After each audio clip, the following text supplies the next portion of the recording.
പൂർവ്വ സൈനികർ മെയ് 16 കണ്ണൂരിൽ ത്രിവർണ്ണ സ്വാഭിമാന യാത്ര സംഘടിപ്പിക്കുന്നു. ഓപ്പറേഷൻ സിന്ദൂറിലൂടെ ഇന്ത്യൻ പ്രധാനമന്ത്രിയും സൈനികരും രാജ്യസ്നേഹികളുടെ ആത്മവിശ്വാസം വർദ്ധിപ്പിച്ചിരിക്കുകയാണെന്ന് national ex servicemen coordination committee vice chairman Vijayan Parali വാർത്താസമ്മേളനത്തിൽ പറഞ്ഞു.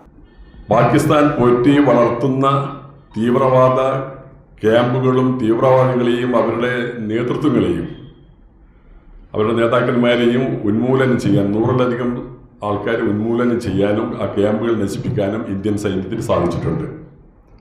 അതൊരു വലിയ നേട്ടമായി ഞങ്ങൾ കാണുന്നു. മാത്രമല്ല, പാകിസ്ഥാനിൽ ചെറിയ രീതിയിലല്ല വലിയ രീതിയിൽ തന്നെ നാശനഷ്ടങ്ങൾ സംഭവിച്ചു.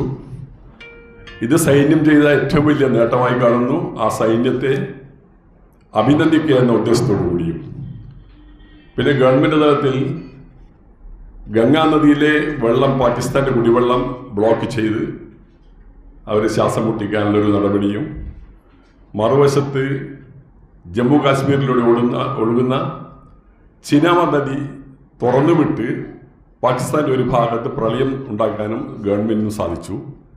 ഒരേ സമയത്ത് ഇത്തരം കാര്യങ്ങൾ ചെയ്തതുകൊണ്ട് പാകിസ്ഥാൻ ഗത്യന്തരമില്ലാതെ പാകിസ്ഥാനെ സഹായിക്കാൻ എന്നും തയ്യാറായിക്കൊണ്ടിരിക്കുന്ന ചൈന ഒരു മധ്യസ്ഥം വഹിച്ച് പ്രശ്നം പരിഹരിക്കണം എന്ന് ഒപ്പം അമേരിക്കയും.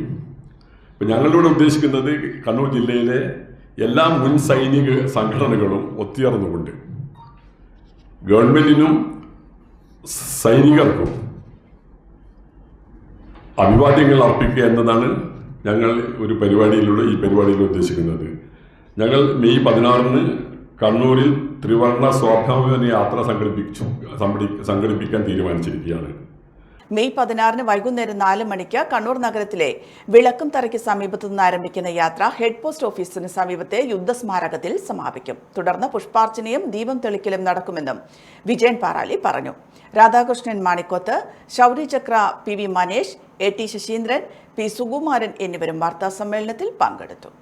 Aster MIMS Hospital, we'll treat you well. Chala East, Kannur.